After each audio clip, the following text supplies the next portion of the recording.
Welcome to Dealmaker Catalyst Podcast, and I'm your host, Jason Seward. Today's guest is someone who lives right in the trenches of real estate investing and construction. Brandon Lindsey is a real estate investor and contractor based out of Richmond, Virginia. Over the years, he's built a reputation for understanding the construction side of the business at a level most investors struggle with. From evaluating rehab projects to managing renovations and keeping deals on track, Brandon has spent years mastering the operational side of flipping houses and new construction. He's also the creator of the Rehab Playbook, where he shares systems, processes, and lessons learned from real projects to help investors better understand how to manage rehabs, control costs, and avoid some of the common mistakes that can derail a deal. Today, we're going to dive into the realities of new construction projects, what investors often get wrong when estimating, and how contractors and investors can work together more effectively, and how Brandon has built his business around both construction and real estate investing. Brandon, welcome to the show. Thanks for having me, man. You know, Dealmaker has a very big spot in my career, in my heart. So I love what you're doing here with this podcast. Such a good idea. Yeah, I'm excited about it. You know, we're Jim Ingersoll. You've known him longer than I have. I've been fortunate enough to kind of get in his circle here in the last few years, and it certainly has been an impact on me. But let's start right there. Like, what was your introduction to the Dealmaker community? I kind of know the story, but I'd love for you to share it. Sure. I actually love sharing this story. It's funny that it tends to be one of my favorite or most common stories that I share, but I guess you'll see why. 2020 was the first time I went to Dealmaker. And I remember 2019 was when I really started hearing about Dealmaker. And, I was in my own little bubble of real estate. When I say that, I mean, I was flipping houses. We were doing high volume. We were running a very good business, but I just didn't get out and network ever. There's a few times maybe I would show up to like a networking event on like a random Wednesday, but it was very rare, if at all. So one year I was just like, I need to start networking and meeting people. And I had a business partner at the time. We're like, let's go to this Dealmaker thing. Like, if we're doing it, we're jumping in. And we went there, and I realized how awful I was at networking because I would just sit in the back of the room. I wouldn't reach my hand out and shake anybody's hands. I would just, when they had the breaks, this is a true story, I would run straight to the bathroom. Not because I had to go to the bathroom, but because I could kill some time there. Hopefully I find like one or two people on my trip to the bathroom that I could like talk to and act natural, act like I know people.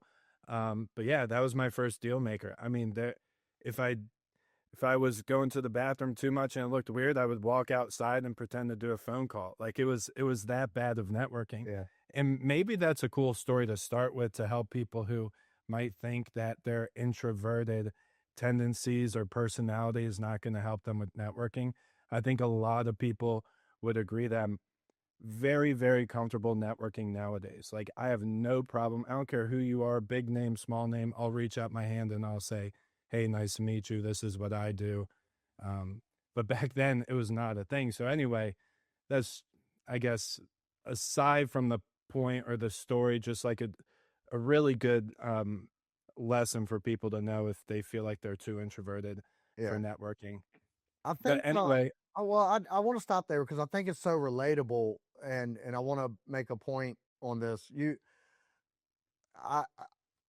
For whatever reason, I've always I've enjoyed situations like that. So I just naturally, I love a room full of people and kind of work in the room. But hearing your story, and I've heard that before, and then I hear folks like Jim Ingersoll. He came to our local Dealmaker event a couple months back. You were there, and he introduces himself as an introvert. This is Jim Ingersoll, who runs all of this and is the master networker. And he asked the room to raise your hand. He said, raise your hand if you consider yourself an introvert. And over half the people raised their hands. And so the point you're making is so, I think, relatable to probably over half of this audience that just has anxiety and nerves around going into these rooms. But you did it. you were running to the bathroom or pretending to do phone calls. You've evolved in what probably took you 3 or 4 years to evolve from that to being fully comfortable running your own group. And now here we're recording this a couple weeks before the big Dealmaker event. You're going to be on stage talking to all those people that are in the shoes you were in 5, 6 years ago. And I love that story, and how folks that feel that feeling that you had, you're a great example of where it can evolve to if they just lean into it. Well, I like that you stopped us there to harp on it for a second, because we're on the Dealmaker podcast right now. Like, it's all about networking and building your network. Your network, or your net worth, is your network, and that's really how my business really exploded. We were doing really good before, but now we have all the relationships and the resources and the tools to take us wherever we really want to go, to be quite honest. Yeah. But introversion, I think, is completely misunderstood. It doesn't mean that you have to lean into your shyness or really be identified by being shy. Introversion just simply means, if you want to look at the definition, and we don't need to go too much into this, but it's really where you get your energy. Yeah. It's like, if you get your energy from when you're around people, you're extroverted. If you need maybe to take a nap after you go to a conference, then you're an introvert. So identify with that instead of being shy, because I think that's where it's misunderstood. Yeah, I love that. It's we had our Dealmaker event last night, just coincidentally, and you talk about getting energy. So at the end of the event, Bill and I were standing, they were packing everything up. He is more of an introvert. He does not get energy from those types of things. And so he's like, man, I'm tired. And I'm like ready to go run a marathon. Like, I'm so Yeah. fired up, and it's just different personalities, but I love that. So Brandon, what we're going to do today, and I know like your evolution now with Dealmaker was from that to building a relationship with Jim and everybody in that community, to now you're one of the more well-respected people in the community, and you take the stage, right, and you present and do a good job coaching and mentoring a lot of folks in the community. But what we're going to dive into today is kind of what your main focus has been the last few years, which is building out your program and your coaching group of the Rehabers Playbook, but specifically in new construction. So we're going to kind of, what I've asked you to do is kind of walk us through at a high level, and I'm going to encourage everybody listening that we're not going to get into the weeds with this, right? We don't have enough time to do that.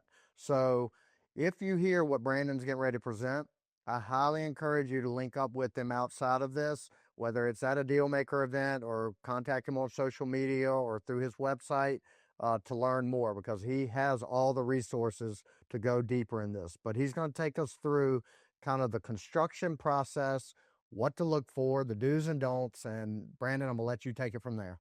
So. Sure. Yeah. And, naturally, I'm more of a tactical person anyway. So this aligns with my personality a lot more, which hence why I'm in the position I'm in today, coaching people, helping people. But when it comes to new construction, I mean, we'll start at the top. You stop me where you want to stop and ask questions and maybe dive into things, or, expand on things. But, it all starts with evaluating the deal, right? And knowing your numbers of new construction.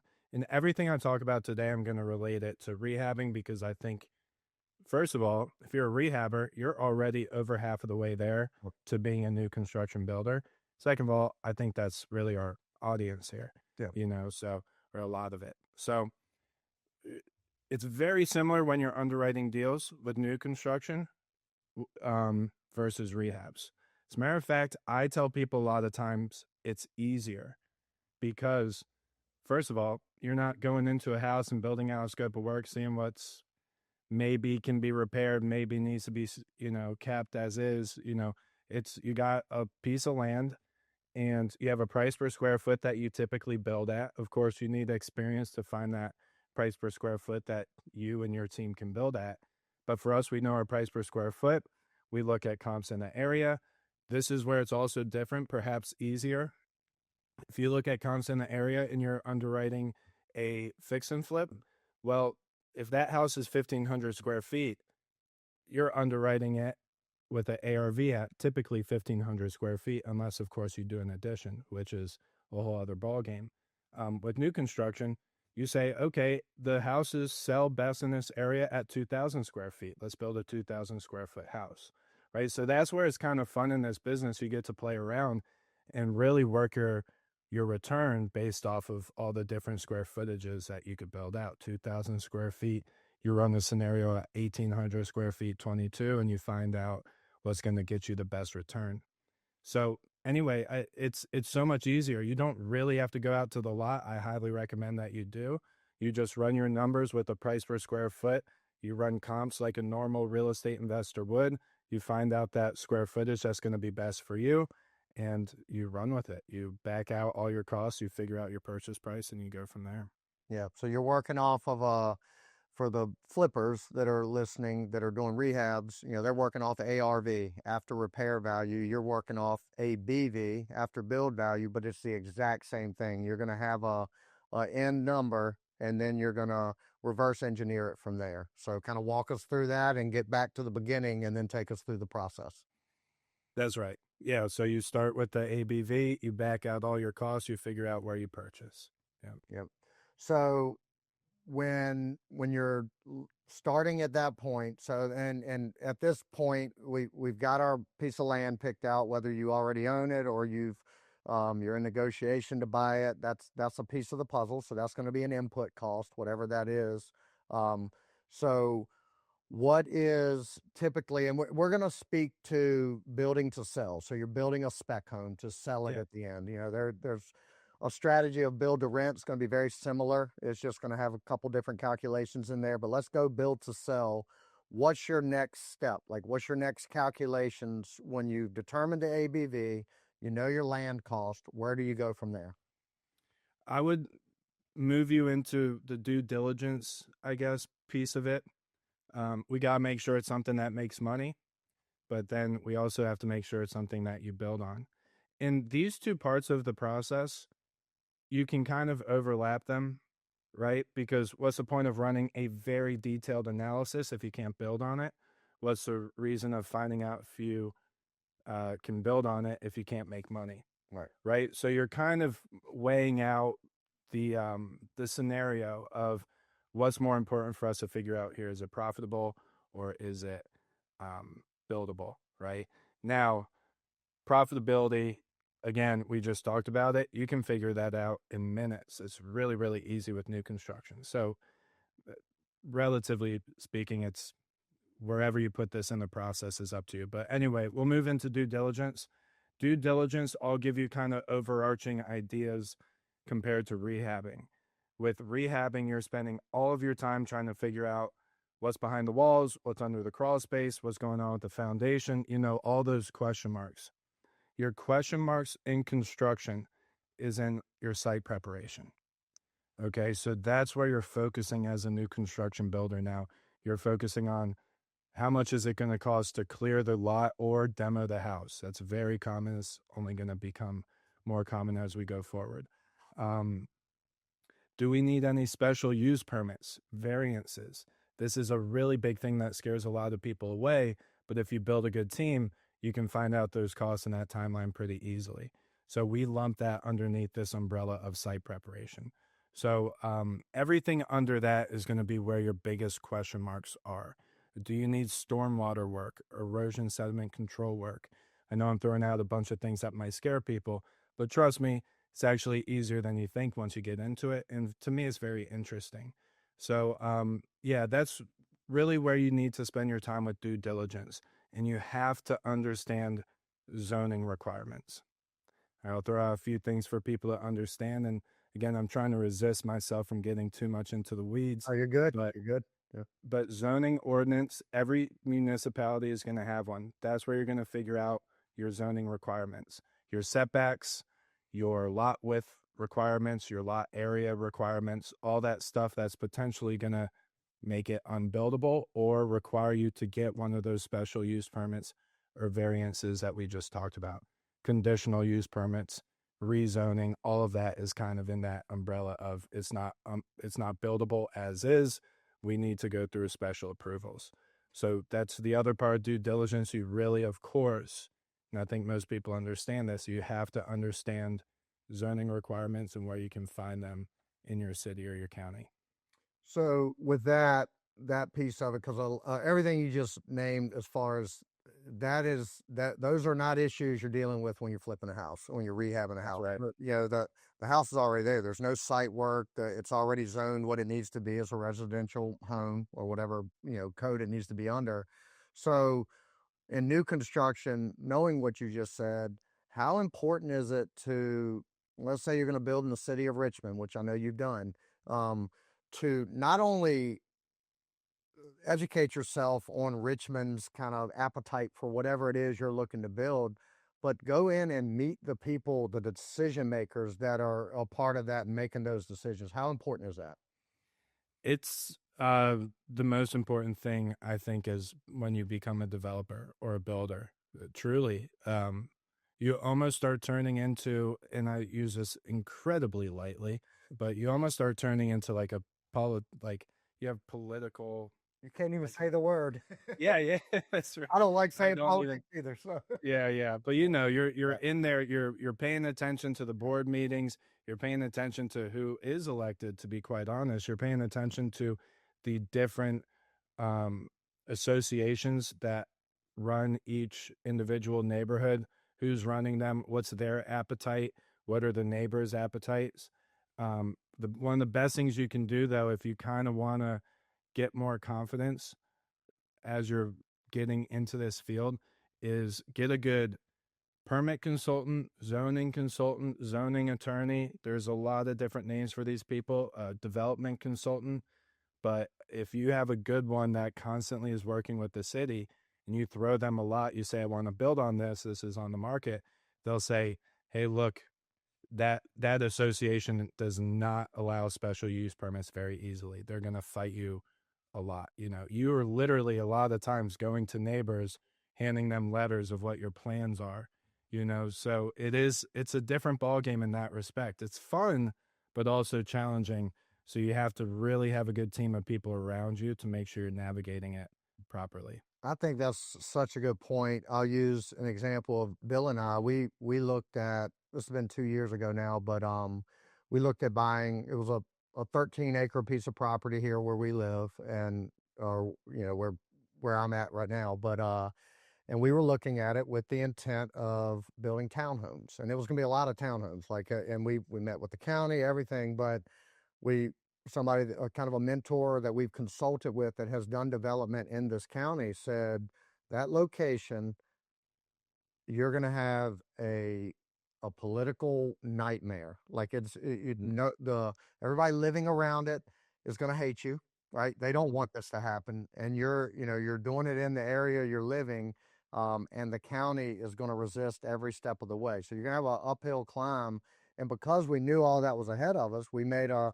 informed decision because of that consultant to say no, we're going to back away from this project. And so had we not known all that or been tipped off, we probably would have moved forward and then would have been, you know, in a very tough battle and probably lost a lot of time and money and sleep in that process. So. Yeah, I mean, that micro example or these micro examples, I mean, of course, all combined into the big macro issue that we're having in America right now, which is lack of inventory. Mm-hmm. And that is a true part of it. As much as both of us don't want to say the word politics, like that is a very important part of where we're going in real estate. But yeah, and just to touch on the other part of that question is going in, rubbing elbows, meeting people face to face. Again, I think that is potentially the most important thing you can be doing. They need to see you, they need to trust you, you need to build that relationship. Things get a lot easier when that happens. Yep. So you do that, you're kind of working through the due diligence, which you just went through. Everything checks out. And I would imagine, I know you are, but it's very important to kind of have a checklist to work through every time, because you know there's probably so many things as part of due diligence that if you're just try to remember them all as you go, every project, you're going to miss some stuff. So I would imagine, and if you want to speak to it, that you use a formal checklist that just reminds you every time, check this, check this, check this. 100%. Yeah, I've never been much of a checklist guy at my core. With that said, within our new build group that in the Rehabbers Playbook, we have a checklist for everything we just talked about so far and everything we're about to talk about. Yeah. Is for analyzing the deals, for your due diligence. Then when you start getting into permitting and planning, that's a very important checklist, because if you don't remember one thing, and look, we're all going to forget something. Yep. You look at how long these projects go, 4 months, dozens of contractors, potentially hundreds of expenses. Like it's a lot to keep track of. So yeah, checklists are incredibly important. When I started lending, like privately, we do it as a fund now, but I never used a checklist. It was just up here. And the one thing I would forget pretty often, and at the time I was an insurance agent, but I would forget to request their insurance, and we'd go to close and I'm like, I don't even know if they have insurance on the property. But so now, I mean, whether it's flipping, new construction, lending, whatever it is, from a system standpoint, it's just always a good practice to have checklists and structure Really under is. all that. So we're ready. We got it. We've gone through due diligence. We're ready to move forward. Everything's zoned properly, permitted, ready to go. What next? So this is your next checklist. Well, I'm going to kind of bring us back to planning and permitting. Okay. Because due diligence is kind of making sure we're good to close. When we're analyzing the deal, that's to make sure it's profitable. Now we close. Now we start permitting. I'll make this really quick because I like to believe I have this checklist in my head, but Okay. of course somebody's going to tell me I'm wrong, which is very possible. You need a soil report. You need your building plans, of course. You need your survey, your proposed survey.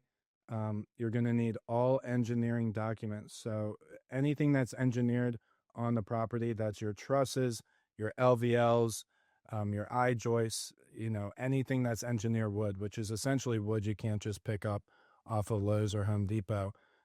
You're going to need an engineer to stamp those, which, when you get into this industry, you go to a lumber supplier, you ask them for your trusses and the engineer stamps. They know exactly what they're doing. They're going to get it to you in a few days. So once you get in the rhythm, this all sounds like new stuff to people, but it's not too complicated. But that's going to be your permit checklist. Of course, you're going to need a contractor. You always need a Class A contractor in Virginia with a RBC designation to pull the permit. And so you're going to have to start having those conversations with contractors up front if you don't have the license, or else you're going to get hung up. And don't let this part hang you up, because I've seen this happen. A lot of this stuff transcends into rehabs too, but they need a business license in every municipality I've ever worked in. If you have a contractor, you're pulling the license or the permit with that contractor's license number. They also need a business license in that area. So if they say they've never built in Hopewell, like I just built in Hopewell for the first time, I have to go down and pull a business license. Mm-hmm. So that is literally a part of our checklist: contractor's business license. Right. So just want to throw that out there, because that's where honestly a lot of people have questions about this process, is like, what does permitting look like? But another good note for everybody is permitting new construction is actually easier than permitting rehabs, because everything is engineered by the book. You're just kind of going through the reviewers. And rehabs, they're like looking at you 2 or 3 times before they give you the thumbs up. You mentioned the importance of, or the necessity of, having a contractor. In your situation, you are the contractor, right? So you're the pilot of the plane or the captain of the ship, and then you're kind of subbing everything out. For folks that are not a licensed contractor, so they want to do this, but they need to connect or partner with a contractor or whatever structure, that's an additional cost they have to consider, because they're not the ones, that contractor has to make money, right? So when they're analyzing this, you're underwriting an analysis from a cost standpoint is going to look different than mine will, because I'm not a contractor and I have to hire you to do the things that you're already doing on your own, right? It's a great call out. Yeah, absolutely. I think everybody, I mean, a good rule of thumb is if you want to be conservative, you're adding 20% on to everything that's at cost. Now, that also brings up the difficulty of figuring out what things cost, at cost, that is, in your market. So, I can share what our market is. Typically, if you're a good builder, you're and you're really paying attention to costs. Now, let's just throw this out there. Not every builder is really focused on keeping costs down, especially like custom builders and stuff. It's another story, but I'll just say what I underwrite deals at, because I even have buddies that are going in my head right now. Like, they're going to be like, why'd you say that number? But I underwrite at 130 per square foot. Right. I typically can get it down to a little bit lower, but I want to be conservative.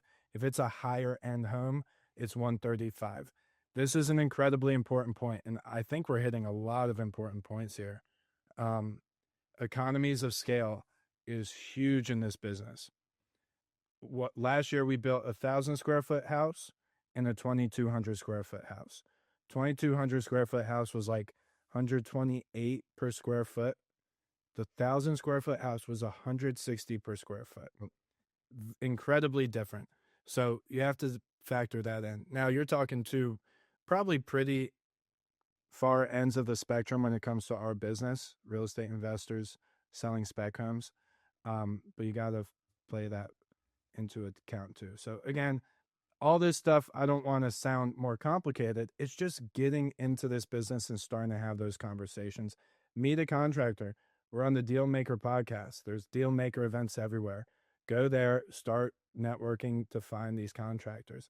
Best thing you can do is, if new construction's in your head for the future, start making those relationships today. Don't wait for a lot to come across and then you don't have the team or the knowledge or the understanding.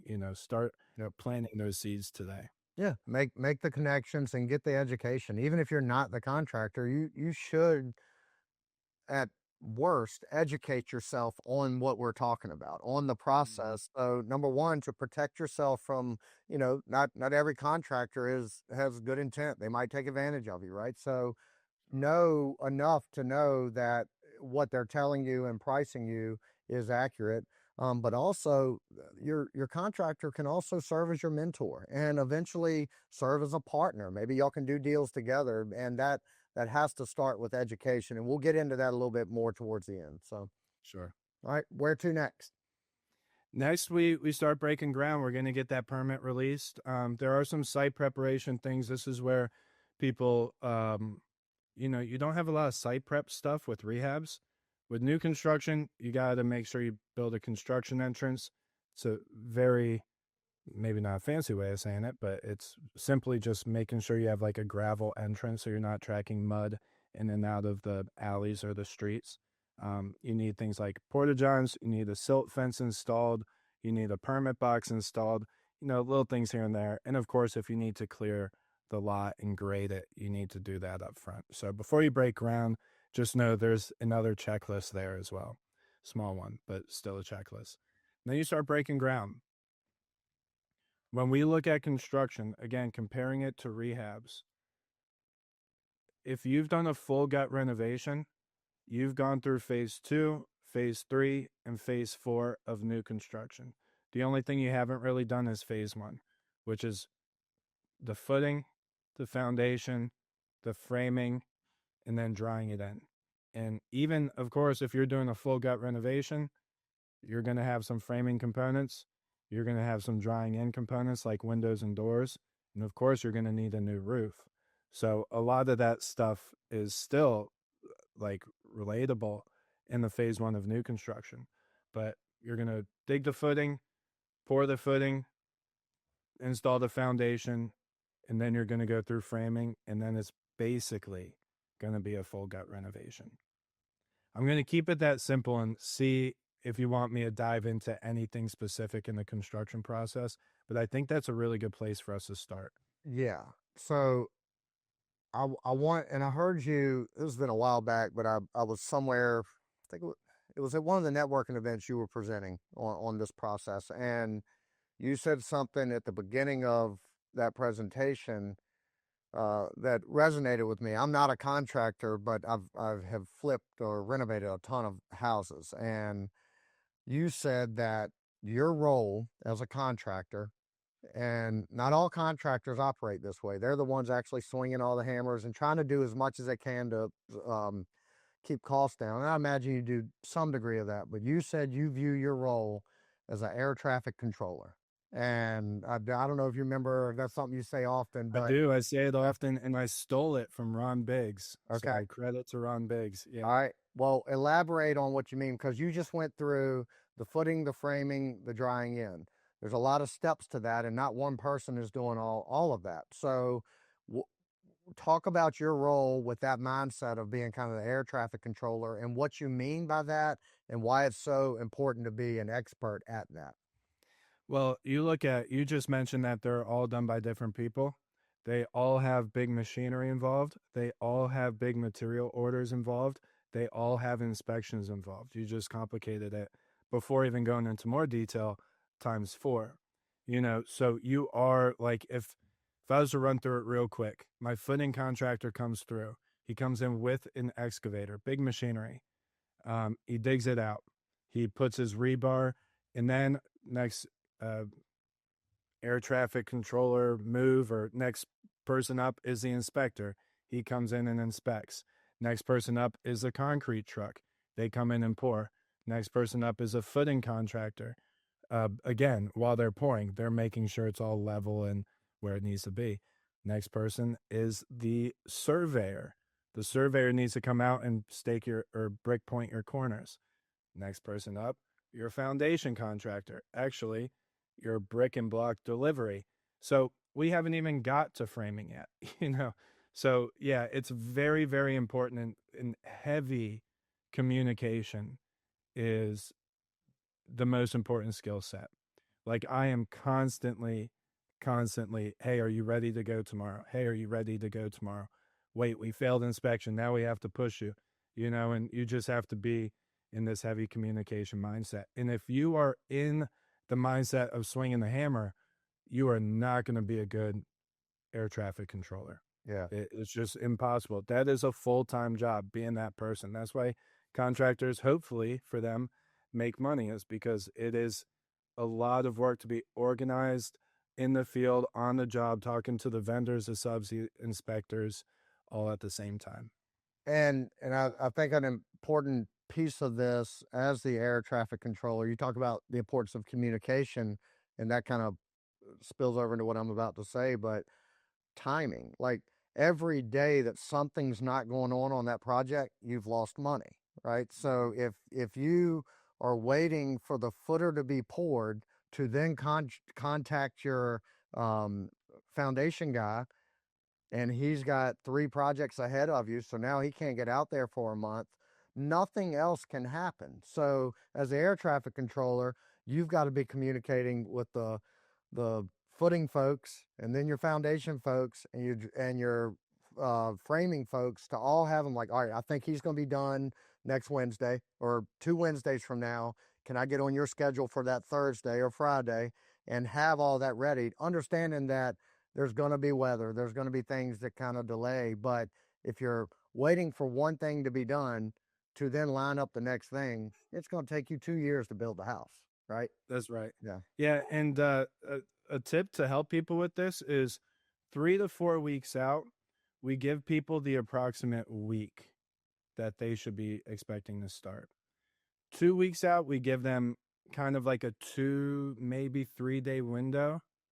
And then we really firm that up a week out or so, because Yeah. they understand the business. They're all new construction subcontractors as well. So they understand things are moving around all the time. And as long as you can communicate and be upfront early on, and kind of get them in, just get them their minds wrapped around that project as early as you can, then things go a lot smoother. Because in new construction, if your framer is busy on another job, it's not like he's going to be done tomorrow. He's going to be done the next week. This can really kill a timeline in new construction. Same with footing contractors. Yeah. These are longer timelines. So you have to communicate as well as possible. And look, there are going to be gaps. You're doing your best to minimize them as much as possible. Okay, so now you've got it dried in. Where to next? We call the next phase a rough-in phase. I'm going to run through these, and Okay. like we talked about in the beginning, hopefully people are kind of sitting with a pen and paper taking notes, because this is truthfully like a good bulk of the information you need to know to get into new construction. You're dried in. That means you have your windows in, your doors in, your frames up, and we're probably putting a roof on it. Now, just a side note, when you start your plumbing, which is your next guy, they're going to be sticking pipes through your roof for the venting. So sometimes you want to wait for your roofer to go after that. You just want to coordinate that. Sometimes your roofer goes first. You just bring him back when he needs to install the pipe collars. All right. Plumbing, HVAC, electrical, all your rough-in inspections. Okay. Then we're going to go insulation. Then we're going to go framing inspection. Then we're going to go insulation. Then we're going to go insulation inspection.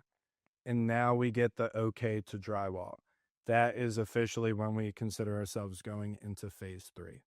Okay. So very simple: plumbing, mechanical, or HVAC, electrical, rough-in inspections, framing inspection, insulation inspection. Then you get the okay to drywall. All right. Then we're drywalling, and then we're kind of getting towards the end rows here, right? Yep. So phase 3, we like to categorize it as kind of, I can't think of any other better way to say it, but this is the way I've always said it: the interior veneer. Okay. By the end of phase 3, you see no framing members. That means your drywall's up, your trim is up, your doors are up, your floors are down, whether that's tile, LVP, or hardwood. And any other special trim members, of course, people sometimes like wainscoting or coffered ceilings or whatever. So that's all phase 3 to me. So by the end of phase 3, you don't see any framing members, including your interior doors are in, so you don't see those studs. Everything's covered. Your tile shower, your tile floor, everything. So all that's done. Now, we're kind of getting towards the end of the process, and again, we're building this home to sell it. That's the intent. So you, as the owner operator, the one that's trying to maximize profit off this, have you been this entire time? Obviously, you've been paying attention to the market, but have you been working with the local realtor to prep and get them to prep their buyer pool for this house is about to be done? And like, when do you start that process? Before you even start building, or? That's a great question. I think it's case by case. It's market by market. By that, I mean, like, the timing of the market. We're 2026, March 2026 right now as we sit. We just went through a very cold period in the winter, and we've been talking about that a lot between the two of us on our calls. But things are starting to heat up. So the way I was approaching it in the fall and winter of last year is a lot different than the way I would approach it right now. But back then, if you're a little bit worried about what's going to be on the back end, you're getting that realtor started right away. Like, start the conversations. Should we list this early before it's done? Should we list it while it's in construction? I've seen a lot of builders be successful with that. Personally, I've never done it. But that is always a potential for new construction. You can send them the building plans, and, well, you can just list it early. Yep. And then my realtor, whether it's rehabs or new builds, they're the ones selling it. I run a lot more by the realtor than I think a lot of people do, regardless of who the realtor is. I want them to be sold on the product. It doesn't mean I go with them all the time, but I'm running everything that I'm 50-50 or just unsure about. I'm running by them. Should we use this fixture or that fixture? Should we change this so the staging can be a little bit different? We're constantly talking about that stuff. So, that's when you're building spec and when you're flipping to sell on the market, Yeah. of I course, you're think, building a product to sell. So you have to be, that's got to be front and center.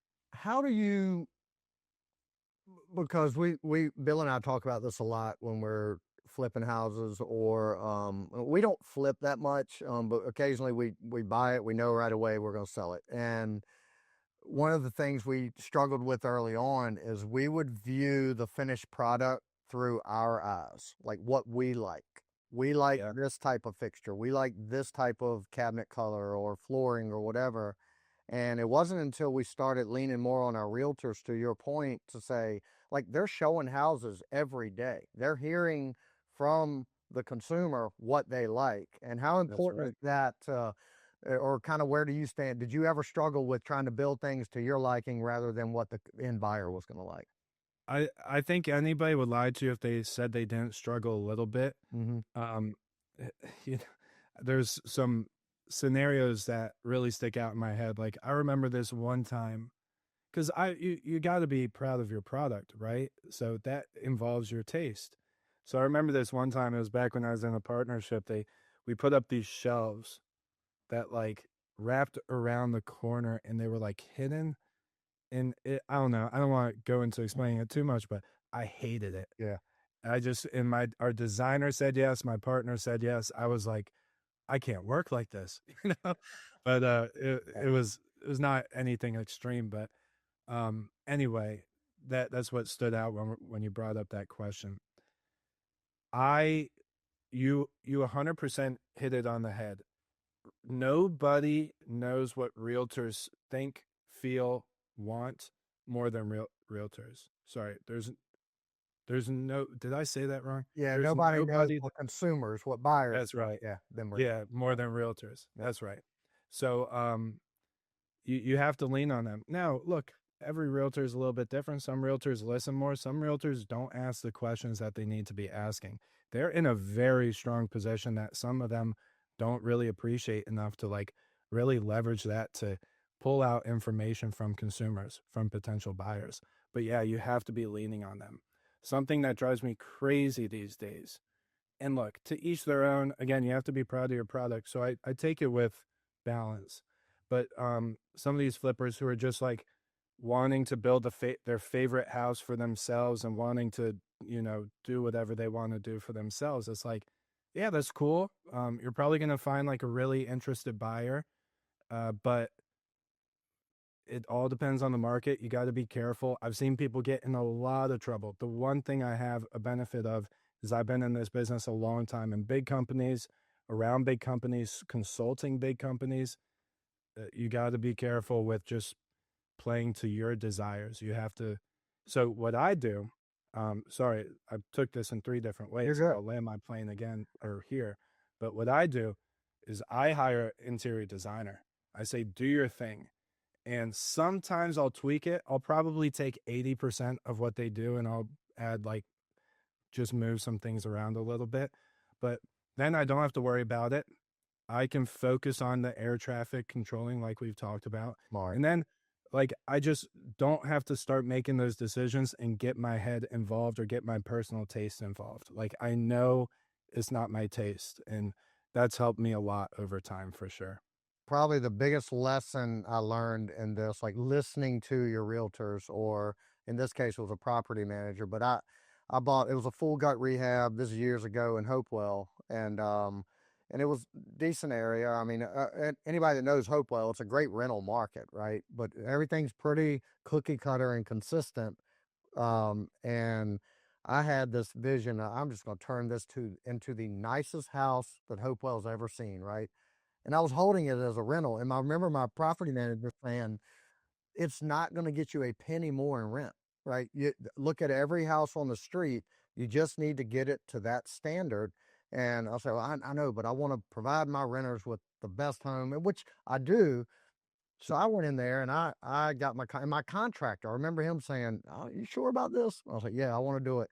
We did a backsplash. We did beautiful tile in the bathrooms. Just overkill on everything. How much more rent do you think I got than if I had just done everything just basic builder grade?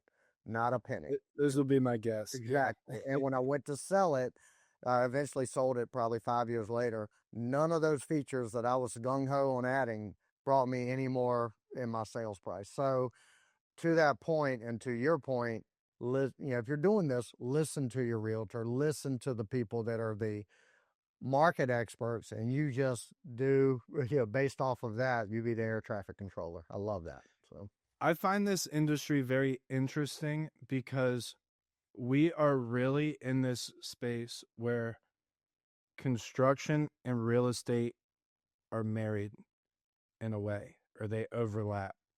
And you have to have balance between that, and you have to have understanding of both.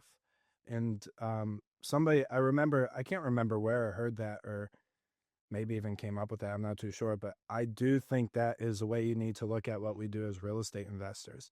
You're in this space, regardless of what role you have in this business within real estate investing, like you're a lender, I'm a builder, some people are flippers, some people build their portfolio. There's a construction element, there's a real estate element. And I say that because if you really pay attention to the real estate side of things, that your answer is right in front of you. But a lot of people are paying attention to that construction product side. And look, I've been there too. We've all been there. You're trying to build that product. You want to be proud of it. so we're done. We're ready to list it, or the realtor's been maybe marketing it already, or maybe they haven't. You're going to list it, you stage it, everything's good. It doesn't move.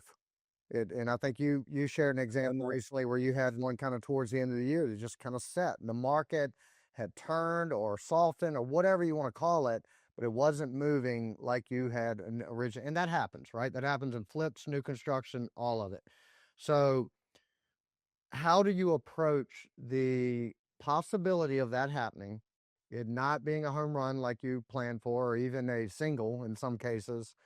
Do you go into it with a plan B exit strategy, rather that be like you could sell it, that doesn't work out, now I can refinance it and rent it? Is that kind of a plan B when you go into this? Ideally, yeah, Mm-hmm. of course. There's some areas of new construction where your plan B is not a great plan B. Mm-hmm. Like that house, for example, if we rented it, I mean, it wouldn't cash flow. Maybe you sit on it for a little bit. Maybe you could cash flow it a little bit, but then you have CapEx, and it just we looked at plan B, plan C, plan D. It just we kept ending up at, all right, let's keep it and drop the price a little bit. And we made mistakes with the listing. We listed right before Thanksgiving. Yeah. And then it was that freezing cold winter. We couldn't have expected that, of course. Without going into more detail, there was just other ways that was positioned that even I look back 2020, and hindsight's 2020, and you wish you did things a little bit different. But yeah, to your question, sometimes there in new construction, just to be honest, there's not as much of a plan B as there is in rehabs. As a matter of fact, let me even edit that. I don't think it has to do with new construction rehabs. I think it has to do with that price point, right? Because let's say you're $500,000 plus. It's really hard to cash flow that and turn that into a rental. But whether it's new construction or rehab, if you're down in that 400, 350 range, you could probably easily turn to a plan B. Yep. So it's a good question. And ideally, every time we go into a property, ideally, we have a plan B, but sometimes it's just not a good plan. Yeah, Unfortunately. and as you know, we're on the lender side. We're kind of like, we're going to underwrite plan A, right? That's going to be our primary underwriting. But when we see, to your point, if plan A is to sell it and the cost is pushing, 400 plus, we know plan B is going to be negative cash flow if that's a rental, unless you've got some kind, you're in an area where maybe a midterm rental or a furnished rental, short term, something like that might be able to work. But we, as lenders, we want to be a little more comfortable with plan B than maybe even the operator is, Sure. and so we have to be careful there. And speaking of lending, I kind of want to go now. I've got a couple more questions and we'll start to wrap things up, but I want to go into um, all of this stuff you've talked about. There are exceptions, but most contractors or most people that are building to sell, if let's say they're building it's a $250,000 cost for everything, 300,000, whatever it is, that's not sitting in their piggy bank to go fund it all. So, what are some different financing options, whether it be traditional working through a bank, a credit union, a lender that does construction lending, or a private lender? What kind of options are available to contractors or people going into this? All the above, of course. The thing in new construction that a lot of people enjoy is a bank financing possibility of it, because banks give you really good rates. Yep. Just to be honest. Now there's a lot of red tape. There's a slow turnaround. So you're weighing that into the scenario, of course. Private money is my favorite way to go, because there's less red tape, because there's more creativity we could do. When you're building one-off houses, that's one thing. But when you're starting to do things like duplexes, subdivisions, tear downs, things with special use permits and stuff like that, it can just really hurt your cash flow waiting for the bank, or having to put up so much money that the bank is requiring for you. So I like private. We've talked about before, Jason, I've commonly used a JV deal with my lenders in the past. It just a general warning for everybody in new construction, even in flipping, there is nothing I see people go out of business more because of more than cash flow issues. Yep. Like, it's just a very cash intensive business, especially new construction. Your flips, maybe $100,000. That's a heavy renovation. New construction, I mean, 200,000 easy most of the time. We just did one. It was like 286 spend or something like that. So then when you start getting into duplexes, subdivisions, that's a real big cash flow stress. So my tip for everybody is, first of all, to answer your question, everything you just mentioned is on the table. Hard money, private money, banks, lines of credit. You did mention that. I know a couple people. I kind of lump that under banks, of course, still. But my biggest tip for everybody is pay attention to your cash flow. If you have to pay more interest to a lender to protect your cash flow, I say do it all day long. I say don't mess around. Don't think, oh, well, this job's going to drop and I'm going to get that profit and I can roll it into this. Don't do that. Just protect it. This is where people are going to think I'm crazy, but I like when my lenders make money. Like it's kind of nice to know we're winning together, instead of being like, haha, I got him down to 8%. Well, I think, and this kind of falls into that too, protecting your cash flow. You got to be responsible, and this is just business 101, but you have to have some type of liquidity, right? You because things are going, you might have to float things for a little while before you get that draw, or before, like, so to think that you can go, and everybody markets, all the gurus, you can do this with zero out of pocket, you don't need any of your own money.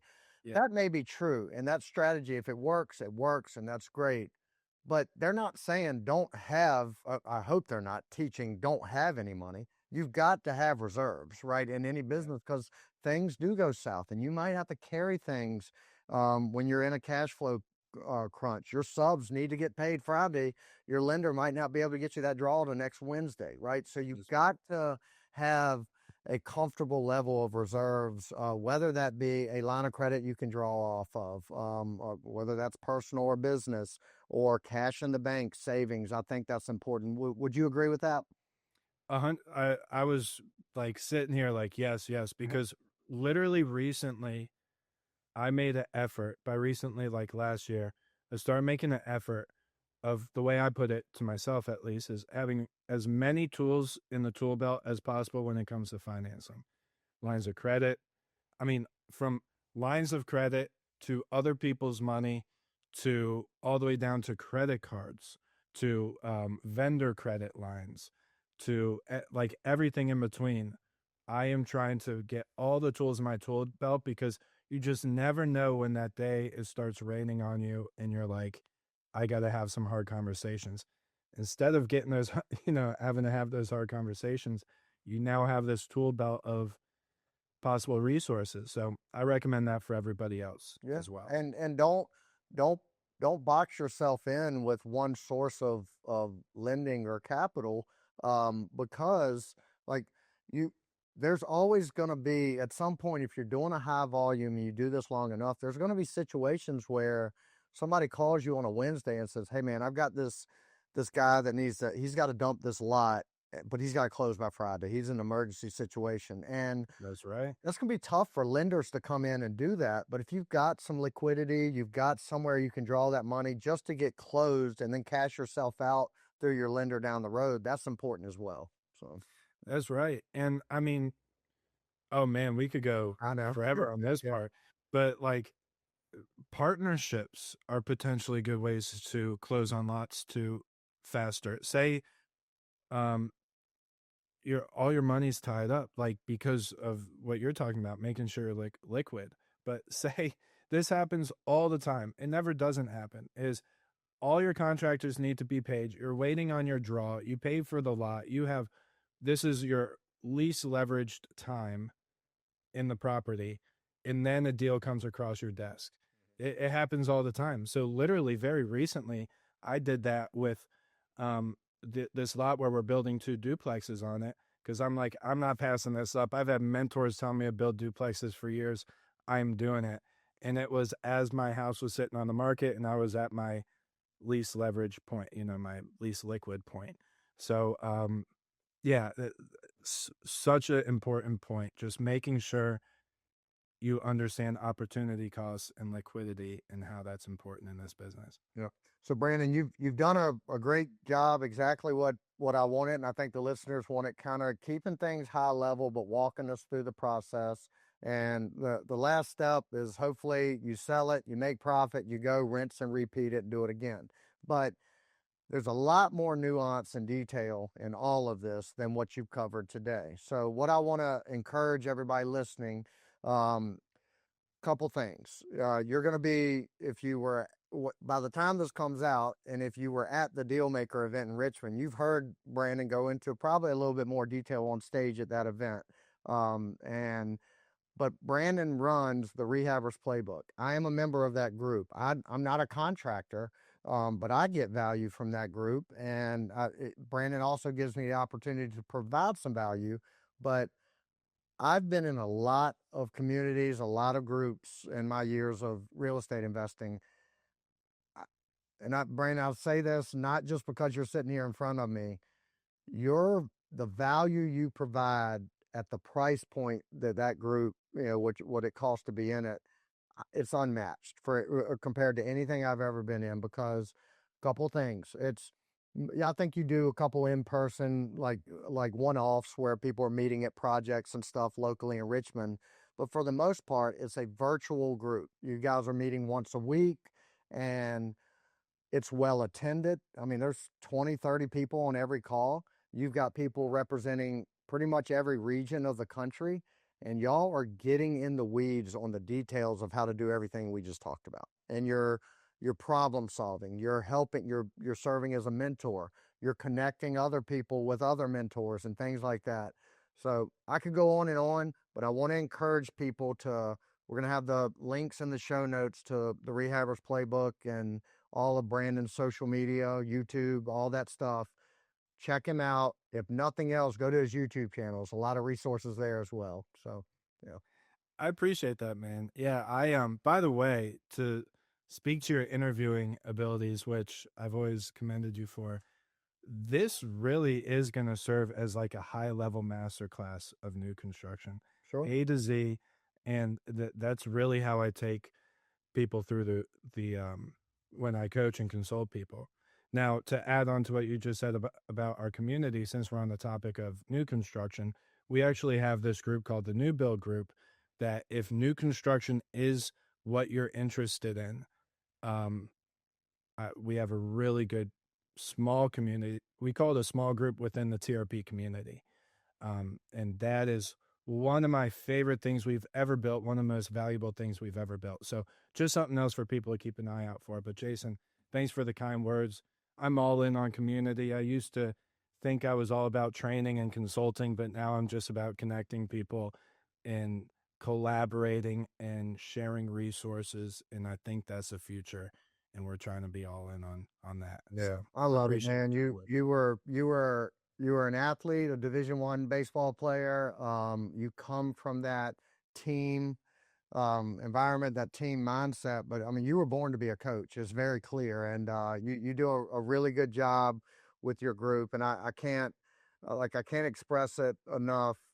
Just get just research it a little bit more if you're listening and interested in going into this, because you're not going to find a better group with more resources that provides more value. And Brandon just wants to see, like, his celebration of people in the group that succeed is unmatched, and that alone draws me to it. So Brandon, I thank you for your time. Folks are going to be hearing this after Dealmaker, but I look forward to being with you here in a couple weeks at Dealmaker. And yeah, thanks for coming on, man. It's going to be fun, man. Yeah, no, I appreciate it. This is great. I love what you're doing. The podcast, you got everything. I'm just a big fan of yours, so I appreciate you having me. Yep. Brandon, have a good one. That wraps up this episode of the Dealmaker Catalyst. If you want to keep learning from elite operators and plug into a national community that lives this stuff every day, check out Dealmaker Catalyst. Make sure you subscribe, leave a review, and share this episode with someone who's serious about leveling up. And we'll see you on the next Dealmaker Catalyst.